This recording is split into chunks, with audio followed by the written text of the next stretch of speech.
तुम्ही पाहत आहात MCN news Marathi. Ural police station हद्दीतील निमकरदा गायगाव परिसरात अस्वल असल्याची माहिती प्राप्त झाल्याने नागरिकांमध्ये भीतीचे वातावरण निर्माण झाले आहे।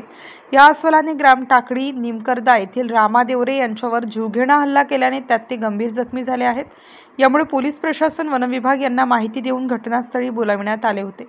काल सकाळी 11 वाजतापासून फॉरेस्ट विभाग व पोलीस विभाग यांच्या संयुक्त अभियानाद्वारे अस्वलाचा शोध घेणे सुरू आहे, परंतु अद्यापही या मोहिमेला यश आलेले नाही। मात्र या परिसरात अस्वल असल्याची खुणा मिळून आल्याने परिसरात अस्वल असल्याची खात्री झाली आहे। त्यामुळे परिसरातील सर्व नागरिकांना प्रशासनाकडून खबरदारीचे आवाहन करण्यात आले आहे।